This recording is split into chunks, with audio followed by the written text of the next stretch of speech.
홍시해골. 홍주로 그때 바뀌었고, 그러니까 이제 그 지역의 세력가가 이제 홍주니까 그렇게 홍주. 근데 그럼 홍주가 또 홍시해골을 해석하는 건 좀 그런데 그냥 뭐 그렇게. 아니요, 그 시기는 이제 보령을 왕건이 막 지어서 내려주거든요. 천안 같은 경우가 왕건이 그 하명한 이제 하산 지명입니다. 천안이. 이제 왕건이 그 후삼국을 마지막 이제 그 이제 그 신라는 이제 그 경순왕은 저는 매우 현명한 선택을 했다고 생각해요. 신라가 천년사직인데 어떤 사람은 그거 왕이면 끝까지 싸우다가 어쨌든 결판을 봐야지 이렇게 볼 수도 있지만 어차피 기울어진 신라 천년사직이지만 기울어진 신라 입장에서 거기에 신라의 그 왕실이라든가 그 밑에 그 귀족들이라든가 신라 백성들이 계속 전쟁을 하고 싸움을 한다면 어떻게 해요? 저는 그래서 경순왕이 그러한 입장에서 개인의 어떠한 저희보다도 나름대로 현명한 선택을 했다. 나라 전체를 들어서 항복을 하거든요. 그래서 신라는 고려에서 온전한 상태로 고려 500년간 내려갑니다. 그래서 그 신라 왕시대 후에 그들이 이제 경주김씨 아닙니까? 경주김씨들이 신라에서 유력 세력으로 계속 역할을, 그 중에 하나가 이제 김부치가 있어요. 그래서 그건 이제 어쨌든 그 우리가 오늘날도 이 선택의 기회가 있을 때 물론 혈기왕성할 때는 항복을 하냐 끝까지 싸워야지 할 수도 있겠지만 어느 것이 현명한 일인가? 이건 여기서 공부하면서 그건 이제 그건 사람마다 생각이 다를 수 있어요. 그 평론가는 명령을 해야 돼요. 그 지명에 관해서 예산에서 예산 분식인가 어떻게 보니까 예산 사람들은 예산 그런데 왕건이 왔대요. 그래서 막 때려주려고 그러니까 예산에 어떤 분이 그냥 때리지 마시라고 이게 그래서 다 갔다가 왕건한테 다 받쳐가지고 왕건이 이해를 하는구나. 그래서 예산이 왔으니까. 그렇게 믿고 싶으면 그렇게 믿어야죠. 이해를 아는 놈들인가. 자는 아니 세상에 나라를 파먹었는데 글쎄 그 나라를 갖다 들이받쳤는데 그럼 우리나라도 일본에다 갖다 바치면 일본이 아이고 얘를 아는구나 이렇게 되나? 요즘에 하도 그냥 한일 관계가 이상해가지고 예산이. 그러니까 이제 지금 이제 우크라이나하고 러시아하고 아주 치열한 전쟁을 하잖아요. 젤렌스키가 어쨌든 러시아 요구를 받아들이지 않고 지금 전쟁을 하고 있어요. 사실은 뒤에서 우크라이나는 나토에 가입을 안 한 상태잖아요. 옛날에 소비에트 연방공화국의 한 나라였고 그런 상태에서 그리고 이제 거기가 그 키이우 옛날에 그 이제 우리는 옛날에는 이제 키예프 그렇게 했는데 그래서 거기가 키예프 공국이라고 했는데 그러니까 키예프 지금 이제 키이우라고 하는 키예프 공국은 사실은 거의 근대까지도 나라도 아니었어요. 그냥 공국이에요. 공국. 유럽에 있는 여러 많은 네이션 나라들 끼지도 못한 거야. 그리고 그 시기는 유럽의 그 선진 문명권에서 중세에는 그래도 그들이 문명이 전달돼서 유럽과 교류를 하는 동쪽의 마지막 땅인 거예요. 그러니까 거기서부터 더 동쪽은 지금 러시아이면 이 광활한 지역은 그 당시에는 유럽에서 봤을 때 그건 뭐 사람 살만한 땅이 못 되는 거죠. 그게 이제 키예프인데 그러니까 사실은 우크라이나 국민들의 그 자긍심이 대단한 거예요. 그러니까 러시아는 옛날 러시아 저쪽은 그 루스가 있으니까 그 러시아 쪽은 사실은 상당히 아니었던 거야. 1000년 이상 그 이전에는.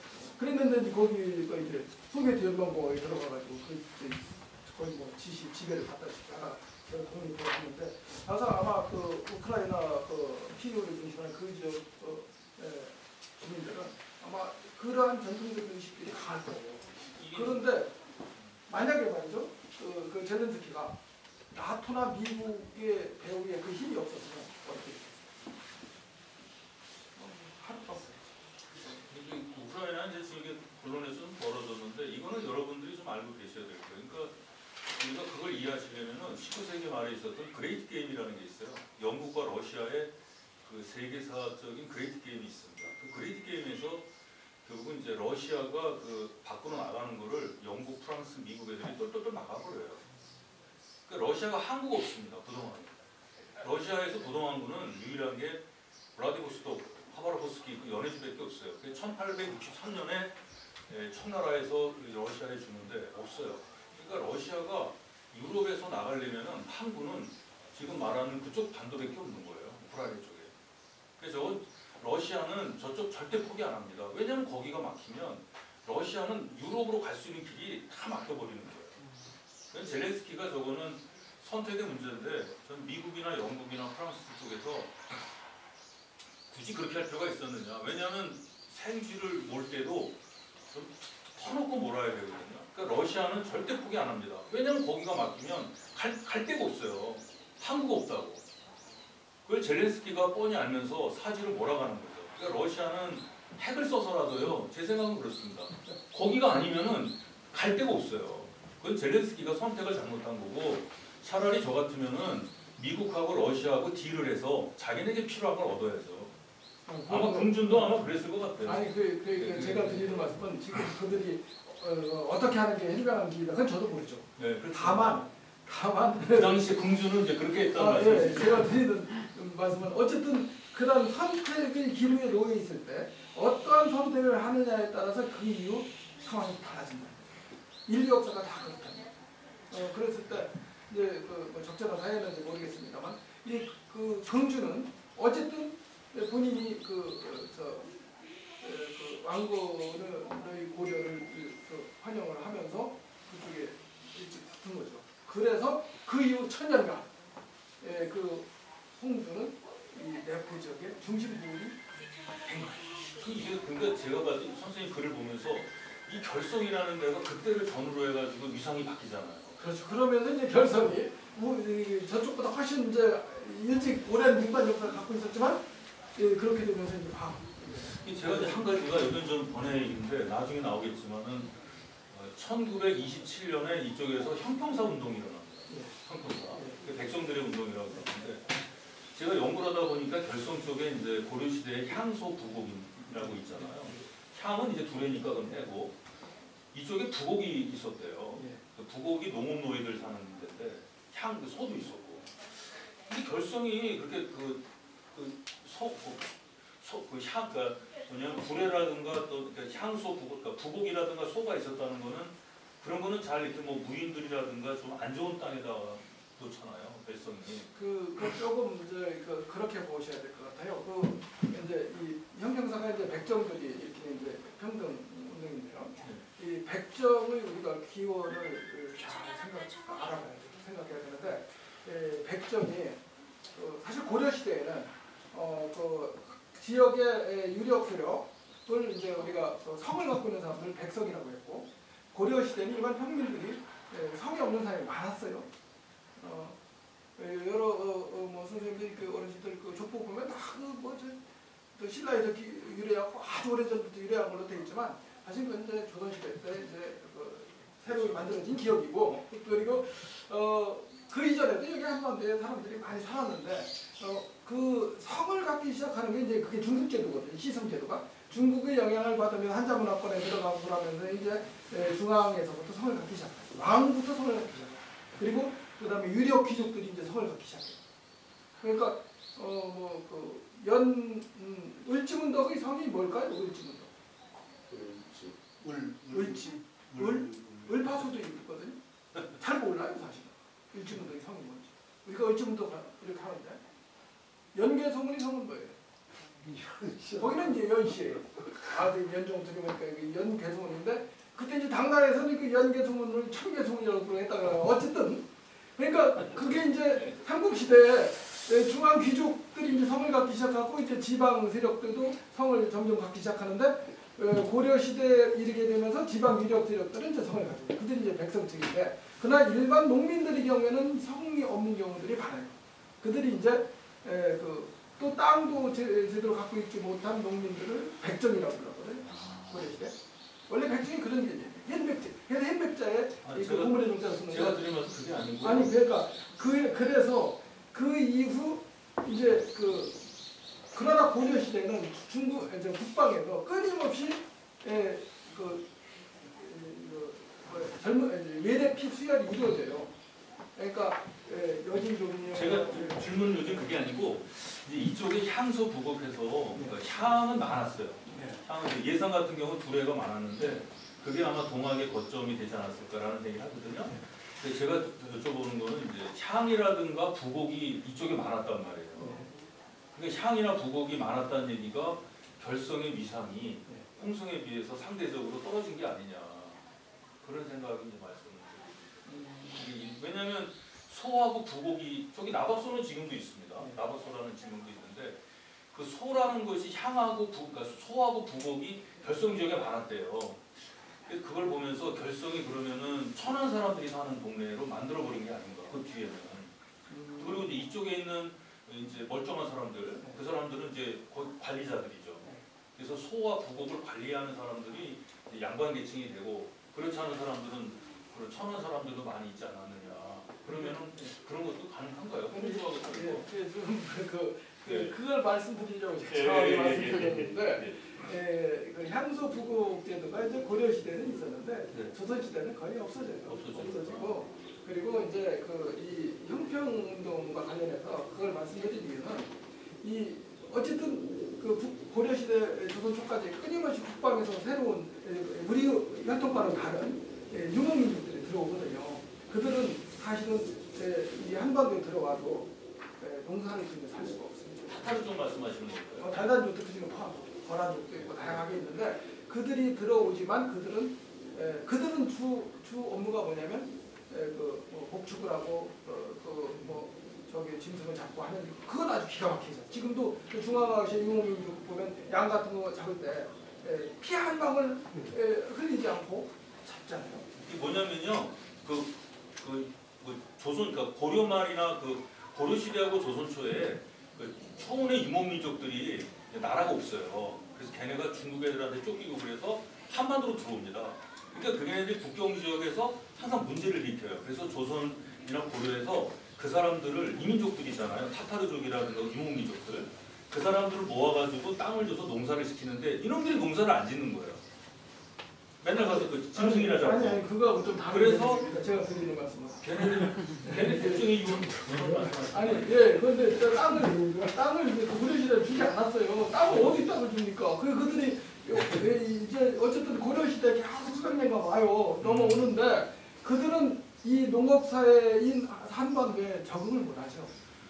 그러니까 농사 기술을 배우기가 무지 어렵습니다. 여기 이제 농사 짓는 어르신들 계시겠지만 저는 농사 기술이 가장 배우기 힘든 기술이라고 생각해요. 왜냐하면 어디 가서 무슨 공장에 가서 일하는 건 똑같은 일 반복을 하다 보면 몇 달 하면 기술을 다 배워요. 농사 짓는 기술은 옛날에는 1년 360일 지나가면 한 번 경험해요. 한 번. 60년 살면 똑같은 경험을 60번밖에 못해요. 언제 그 기술을 배웁니까? 그런데 사실은 농사 지으면서 이렇게 부모님, 할아버지 농사 짓는 거 보면서 크면 자연스럽게 습득이 되는 거예요. 그래서 저는 농업이 전근대식이라는 아주 고도의 기술이라고 보거든요. 그래서 북방에서 온 그 유목민족들은 농사를 지을 수가 없어요. 기술도 없고 땅도 없고. 그러니까 이들은 자기들끼리 모여 살면서 모여가지고 자꾸 분란을 일으켜요. 그래서 그게 조선 초기 세종대왕께서 그들을 새롭게 정착시키는 정책을 펴요. 그래서 그들을 새로 정착시키면서 앞에 새 신자를 붙여가지고 신백정이라고 해요. 백정을 고려시대부터 있었잖아요. 땅이 없는 그 농민이 백정인데 신백정이라고. 그러니까 나라에 이제 역을 지지 않은 고려시대의 백정이라고 했는데 그러니까 어쨌든 새로운 백정, 신백정이 되는데 근데 이들은 원래가 달리기도 잘하고 전쟁도 잘하고 말타기도 잘해요. 그러니까 이들은 어디다 배치시키느냐? 이 서해안 이쪽에 이게 군사상 중요한 지역에 배치시키는데 이 해미가 태종 말에 태종이 여기 다녀가죠. 다녀간 이후에 해미에다가 새로운 병영성을 쌓고 아주 그 외구가 여기 많이 등장하는 게 병영성을 쌓고 여기에다가 신백정 140명인가를 여기 배치시켜요. 해외에다 어떻게 하나요? 네, 해미 배치시켜요. 그러니까 그들은 뭐 전쟁에 능수능란해요. 그래서 이제 그건 외부 방어에서 그런 거예요. 저기 합덕이라든가 그럼 결성도 그럴 수가 있겠네요. 그래서 그 후손들이 어디에 살겠느냐? 저는 이 문제 많이 결성이 살아있죠. 근데 여기 이쪽에서 이런 얘기 안 하는데 이제 경주 김씨 말고요. 경주 최 씨들이 많이 살아요. 경주 최 씨들이 그 후손들 얘기를 하는. 근데 이제 그런데 어쨌든 그분들도 그렇게 배정된 신백증도 언젠가는 이제 그 농사를 이제 짓기 시작하고 뭐 이러면서 이제 그게 이제 500년 수죠. 선생님 그 부분에 관해서 이제 고려 말에 망이 망소이 난이 이제 공주 명확서에서 있었지 않습니까? 그 사람들이 이제 거기서 난을 일으키고 실패를 해서 촬영산맥을 넘어오는데 일부는 그 신양에 머물고요. 그 촬영산맥 그 지금 말하자면 그 차동고개 근처에 걔네들이 있던 데가 있어요. 그 박헌영도 아마 그쪽에 후손이라는 얘기를 하더라고요. 그리고 그 사람들이 합독으로 갑니다. 합독에 백정들이 많았거든요. 그러니까 이쪽에 내포 땅에서 형평사 운동이 일어나는 데가 결성하고 거기에요. 근데 여기가 컸어요. 여기가 굉장히. 그럼 그게 그럼 이 사람들이 앞으로 더 연구를 해봐야 되는데. 방어 목적으로 온 건가요, 여기가? 아니 그 배도를 시켰죠. 그 충청병영성이 나라에서 147명을 백정을 여기다 배도시켰다니까. 그 당시에 집단적으로 배도시킨 건 여기 해명성이 커요. 결성 쪽은 그런 기록이 없습니까? 네? 결성 쪽은 없어요, 그런 기록이? 아니 그 찾아봐야 되는. 저기 거기는 병영성이니까 배도를 그렇죠. 시킨 거고. 그런데 이제 그건 조심스럽습니다. 지금도 뭐 백정의 후손이라고 하면 좋아하시는 분이 별로 없잖아요. 아니 근데 이쪽에 저기 내려가다 보면 저 해미 저 안면도 저 간월도 가다 보면 뭐 10대째 백정 뭐 고기 잡은 고깃집 운영 그런 사람도 있잖아요. 근데 여기 왜 그런 형평사 운동이 여기서 급성을 부렸지? 연구를 해보시죠. 저는 연구 아직 안 해요. 그게 참 중요한. 왜냐면 여기 성월이 포구가 있었어요. 거기 김영김 씨들 그 선소가 있었으니까 선소. 근데 이제 그 백정 그렇게 이제 어쨌든 배속이 돼서 점차 이제 그 동화되어 가고 이제 그러지만 그 백정들이 원래 할 수 있는 일이 뭡니까? 농사짓기는 어렵고 그리고 이제 재주를 주고 손재주도 있고 그러니까 이제 그들이 이제 도축 같은 것도 좀 많이 했겠죠. 그러면서 이제 또 손재주가 되니까 무슨 버드나무 이런 거 꺾어다가 쳐다가 이렇게 해서 광주리도 많아요. 뭐도 많아요. 그 이제 고리백증이죠. 여기가 홍성이 윤곡조도 그런 사람. 홍성이 그 구한말 일제강점기에 홍성이 전국의 돼지고기값하고 닭고기값을 지배를 했어요. 소고기값도. 그러니까 이게 뭐냐면 홍주미트 아시죠? 홍주미트가 저절로 나온 게 아니란 말이에요. 왜냐하면 합독이 홍주목관한데 거기서 소를 잡으려면 홍주 목사의 직인이 있어야 될 거 아니에요. 소라는 게 농민을 하니까. 그러니까 홍주 목사의 권한이 굉장히 크기 때문에 그런 것이 아닌가 그런 생각이 들고. 그건 어쨌든 잘 모르겠고. 네. 그래도 저는 홍성이 굉장히 홍성이 전국의 돼지고기값, 닭고기값은 여기서 예를 들어서 한 근에 10,000원이다. 그럼 전국이 10,000원이 되는 거예요. 그런데 저는 이제 중요한 것 중에 하나가 말이죠. 이 고려 시대에 송나라에서 서궁이 이렇게 남동 때 이렇게 배를 타고 이렇게 배경에 갔다가 돌아가가지고 비행기를 쓰잖아요. 비행문을. 그게 이제 선화봉사 고려도경, 선화봉사 고려도경에 그런 얘기가 나옵니다. 여기에 와다가 이제 충청도 뭐 어느 지역에 이제 머물렀다 가는데 거기에서 이제 중국에 도는 손님이니까 이제 수령에 귀하게 이제 마을에서 대접을 하죠. 대접을 하는데 돼지를 잡았어요. 돼지를 잡아서 이제 대접을 했는데 돼지를 잡는 모습이 거기 묘사가 돼 있어요. 그러니까 돼지를 그 산채로 불구덩이에 집어넣어가지고 털을 이렇게 저기 하고 이래가지고 이제 국을 끓여서 내왔는데 냄새가 나서 도대체 먹을 수가 없다. 그게 이제 그 농경민의 그 도축 모습이에요. 옛날에 멍멍이 잡을 때 그렇게 하는 거 봤는데 돼지를 그렇게 하는 거. 그래서 그런데 저는 그 이후 어쨌든 북방에서 이렇게 넘어온 다양한 그들이 우리의 저주 문화를 그러니까 육식 문화를 굉장히 수준 높게 만듭니다.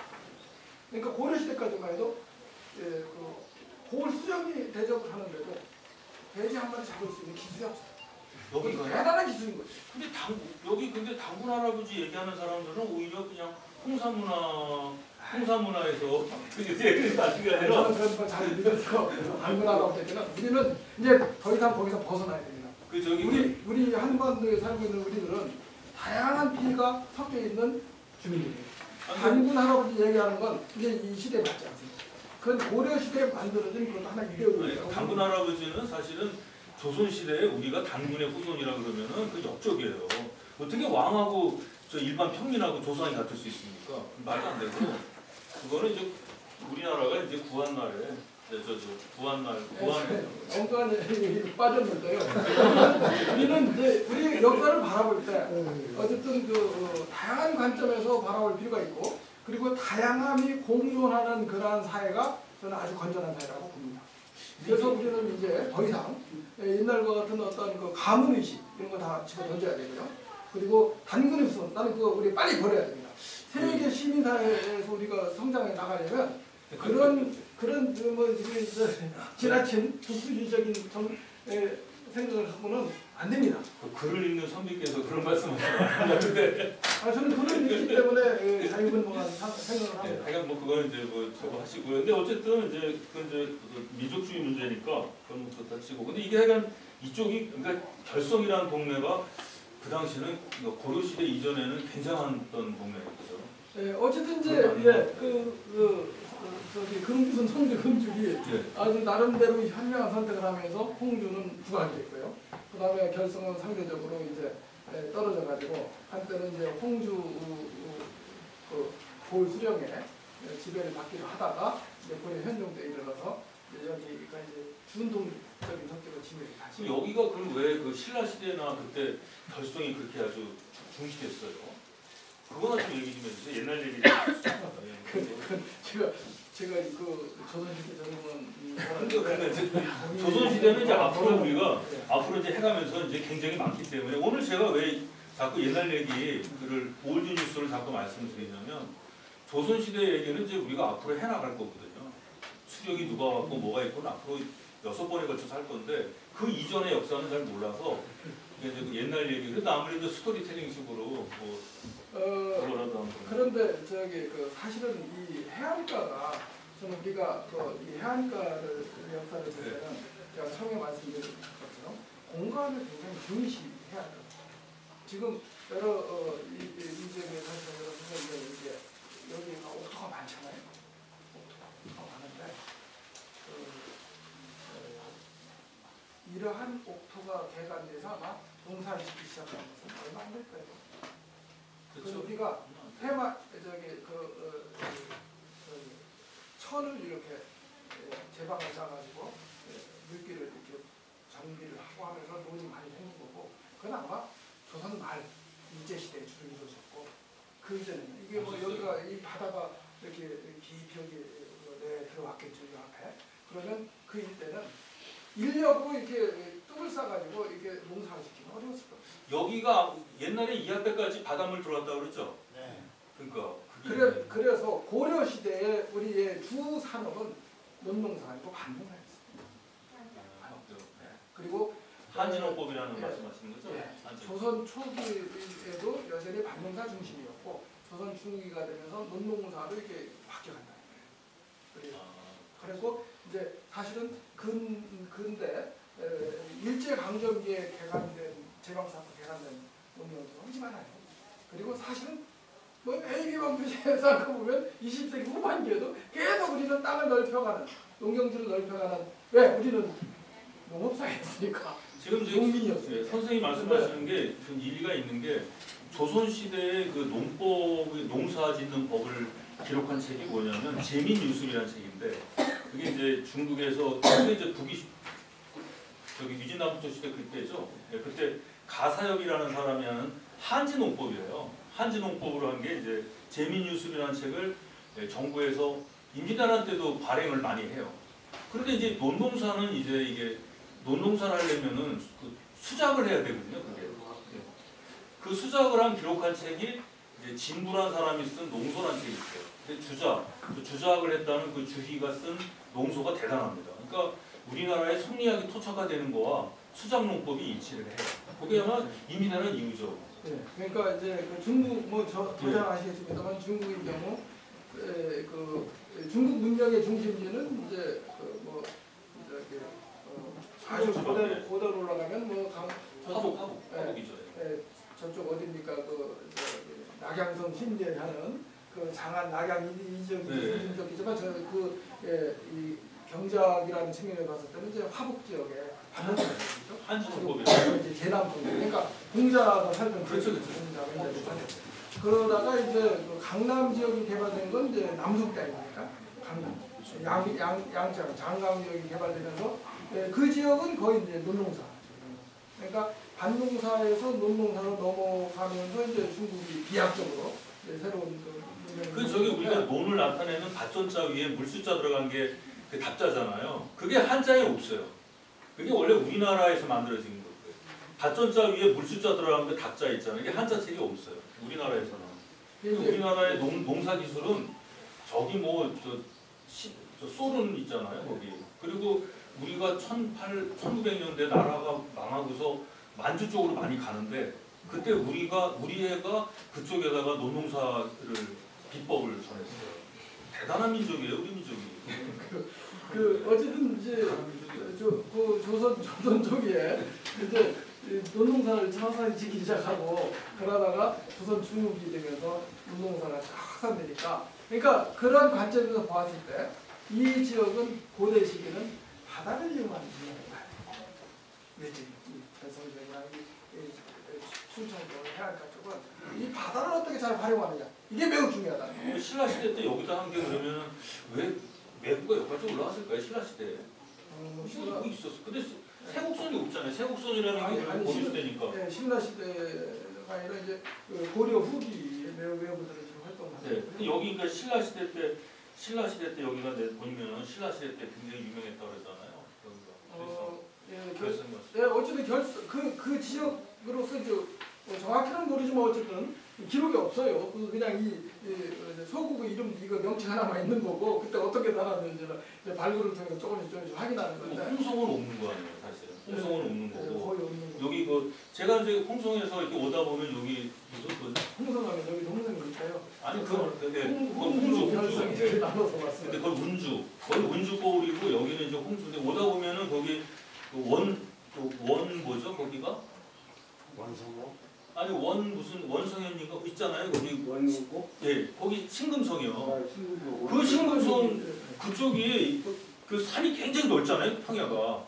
그게 조선 시대 아니죠 신라 시대 때 거기가 이제 중심지였다는 거 아니에요. 어쨌든 이게 평야가 아니고 물 들어갔던데 지금 논으로 쓰는 데가 물길이었어요. 물길. 거기가요? 네. 근데 거기가 고지도에 보면 거기까지 물길이 표시돼 있어요. 그냥 그쪽까지 거기가 신라 시대 때는 거기가 엄청난 데인 거죠. 그러다가 이제 홍성이 퍼지면서 이게 쪼그라드는 건. 그 제가 아까 결성 분들이 그거 들으면은 참. 아니 그러니까 아가 아니라 여기에 지금 사시는 분이 그 시대도 조상이 여기 사셨다는 보장은 없으니까요.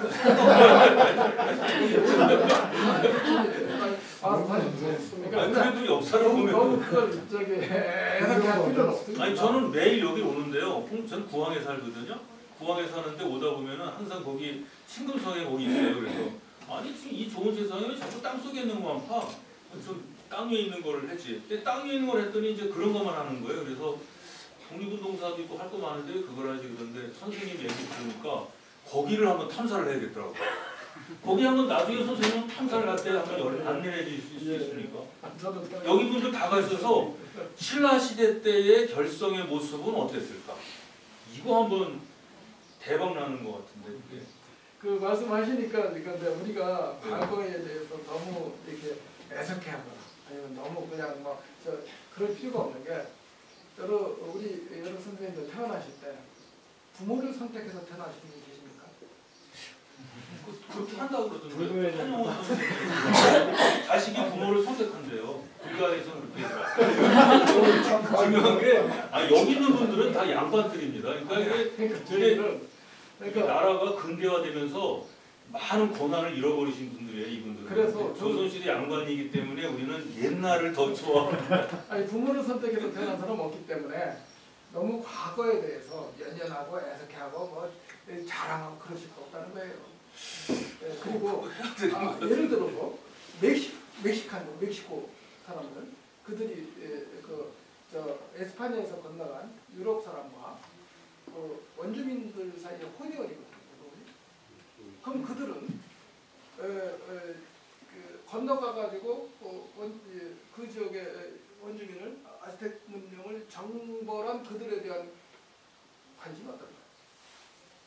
나쁜 놈들이겠죠. 아닌가? 자기 아버지인데. 그래도 정복했는데 그게 아니 그건 우리 입장에서 보는 거예요. 거기에 지금 멕시코에 살고 있는 메스티지인가요? 그분들 입장에서는 그렇게 볼 수가 없어요. 정복한 사람은 자기 아버지고 그래도 좀 정복당한 사람은 자기 어머니인데 그리고 그 선택을 자기가 한 게 아닌데 저는 역사를 그렇게 봐야 된다고 생각합니다. 우리나라는 아무래도 이게 지금 반일 요새 그 한일 간의 관계 문제도 있고 그렇듯이 네. 중국 워낙 이게 다른 나라한테 쪼들리니까 여기가 한국이 중국한테 쪼들려서 동북공정에서 역사 다 뺏기고 일본 애들도 이렇게 해서 그런 얘기가 나와서 그러면 지금 너무 이제 여러 하겠지 이거는 오늘 세 페이지밖에 맞습니다. 일부러 그렇게 한 겁니다. 왜냐하면 여기 이걸 보시면은 결성고울이 있고요, 운주, 성주, 선택이 있고 뒤에 그 가야에서 내포 지역 다 있습니다. 근데 이거 내포 지역 이거는 조선 중후기의 얘기잖아요. 그래서 우리가 앞으로 하면서 이건 계속 나오게 됩니다. 그래서 오늘 일부러 이렇게 한 거고요. 다행히 제가 이렇게 보니까 아직 조르시는 분 아니시거든요. 역시 결성에 계신 어르신들 분들이 학교에 대단하시다. 이게 피는 못 속인다고 뼈대가 있는 분들이라서 우리는 과거에 좀 연연해 분들이 있는 것 같습니다. 결성에 지금 이게 참 여기가 제가 그런 걸 많이 느꼈어요. 혹시 여기 계신 분들 중에서 질문이나 이렇게 하실 만한 거 있으면 한번. 이게 네. 이게 무슨 결자입니까 이거? 결성군으로 그 병도왕 때 결의군이 결성군으로 바뀌었을 때 결자가 이때 이게 무슨 결자? 맑은 거 아니에요? 맑은 글자 그거 아닐까? 그렇게 쓰였어요. 근데 이게요, 이걸 가만히 보시면 발음은 그렇죠. 예, 결의군, 결기군, 결사군한데 거기 보면은 그 이자가 이자, 기자, 사자가 돼 있잖아요. 거기에 딱 붙어버렸으면 사, 완전히 떨어졌으면 기, 반 떨어졌으면 인데 이게 아마 글씨를 쓰다가 이게 한자 먹어도 잘못 써가지고 이런 것 같아. 이게 신라면인지 행라면인지를 지금 질문하신 그 결은 이제 맑을 결인데요. 그게 이제 매질결로 글자가 바뀌잖아요. 이게 아마 그 시기에 우리가 이제 문자는 한자를 빌어다 쓰지만 그 당시에 이 발음은 같으니까 그러니까 이 기록하는 사람이 맑은 내라고 했을까요? 우리가 맑은 내 그거 해나요? 그래서 그걸 우리가 이제 우리 원래 이제 한자가 우리 문자가 아니잖아요. 중국 문자를 이제 가져다 표기를 하는 건데 표기를 할 때 이제 음차를 하기도 하고 훈차를 하기도 하고 그러는데 그런 과정에서 음차를 할 때 좋은 그 글자를 갖다가 음차를 하는 경우가 많아요. 그래서 아마 맑은 글자를 쓴 것 같고 처음에 나중에 이제 내주께서 바뀌었고. 아까 군님들 두 분께서 신분성에 대해서 말씀하셨는데 네. 신분성을 지금 대화를 하고 저기 그 용역을 줬어요. 군에서 용역을 줬는데 거기 주민들이 네. 지금 뭐 문화재로 묶어놨으니까 규제가 많잖아요. 뭐 거주가가 안 되지 이렇게 불만이 많이 있더라고. 하고 저번에도 그 신분성에 대해서 용역회사에서 나왔었는데 그 주민들 반대가 이 문화재 보호구역으로 묶이면 주민들 규제가 많잖아요. 그러니까 어려운 점이 많잖아요. 홍성 같은 경우 홍주동 다 묶여가지고 불만이 많은데. 그 선생님이 그쪽에 문화재위원도 하시죠? 제가 이제 경기도 문화재위원을 4년 하고 위원장도 2년을 했거든요. 이제 작년 3월까지 이제 위원장을 했는데 옛날에는 문화재 지정을 하면 좋다고 환영을 하셨어요. 그랬는데 지금 이제 문화재법에 의해서 지방문화재의 경우에는 이제 문화재로부터 300m까지 이제 국가 지속문화재 경우에는 500m까지 이제 재발이 제한돼야 됩니다. 그래서 그 지역의 건축이 형질 변경이 이루어질 때는 반드시 문화재위원회에 심의를 거치게 돼 있어요. 그러니까 가능하면 뭐 지역에 사시는 분들은 문화재로 지정되지 않는 것이 이제 재산권 행사하는데 도움이 되죠. 그래서 일반 학교에서 금방 말씀하신 것처럼 문화재 지정을 막 정의하면 좀 좋아할 수도 있겠지만 지역 주민들은 또 그런 이해관계들이 있어가지고 굉장히 복잡합니다. 그래서 잘못하면 뭐 전화도 받고 막 그래요. 문화재 의원들 통과 안 시켰다고. 그럼 이제 그 다음에는 더 통과가 안 됩니다. 전화를 받고 나면 의원들이. 그래서 가능한데 그런 경우는 사사 구슬려가지고 여러 가지 재산권 행사에 어려움이 있는 것을 말씀을 드려 설득해가지고 의원들이 이제 고개를 끄덕이게 통과가 되는데 여러 가지 상황들이 있습니다. 또 다른 교수님한테 한 말씀 드리는데 저는 공직대학원에서 퇴직을 하고 있는데 결성도 하는데 제가 공직대학원 할 때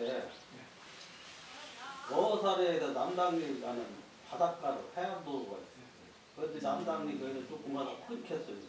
어사리까지 연결해야 하는데 그런데 그거를 심의 받으려니까 허가 심의를 받으니까 교수님들이 오셔가지고 뭐라고 하냐면 남당리 그 해안가에 까맣게 뚜꾸뚜꾸는 돌이 많이 있어요.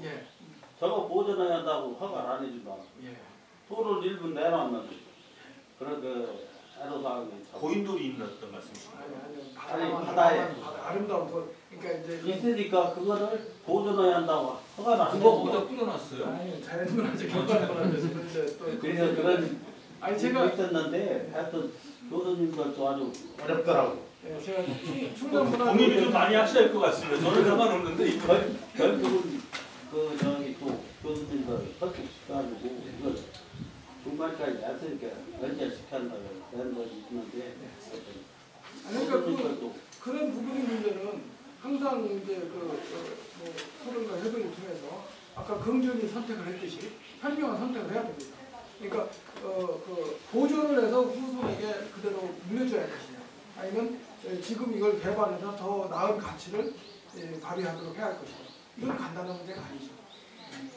또 다른 거 질문하실 거 있으시면 마무리하죠. 네네. 이제 오늘 이게 사실은 이제 뒤에 보시면은 이제 결성하고 뭐 홍성 속의 결성, 예포의 역사 이걸 다 하려고 그랬었어요. 근데 이렇게 하면은 나중에 또 우리가 할 때 중복이 될 우려가 있습니다. 그래서 오늘은 이제 조선 이전에 도대체 결성이라는 것이 어떤 것인가 이걸 우리가 이제 좀 이렇게 그러니까 머릿속에서라도 이거 이제 철학적 용어로 이제 결성이라는 것은 이제 존재 개념이냐 아니면 의식 속에서만 존재하느냐 그러는데 실제로는 이제 존재하기 때문에 얘기를 하지만 역사에서는 사실은 우리한테는 어떤 꿈이라든가 그런 의식 속에 존재하시는 것일 수도 있어요. 그래서 그런 거를 해가지고 이제 조선시대 이전 고려 시대에는 이 결성이라는 것이 어떤 것이었느냐 이거를 존재론적 개념과 또 이제 의식 속에서 한번 살펴보는 걸 가졌고요. 다음부터는 이제 본격적으로 들어가죠. 여기서는 오늘은 이제 선사 시대, 역사가 없던 시대를 가지고 있고요. 다음부터는 이제 역사가 있는 문헌을 가지고서 한번 이쪽으로 검토해 보도록 하겠습니다.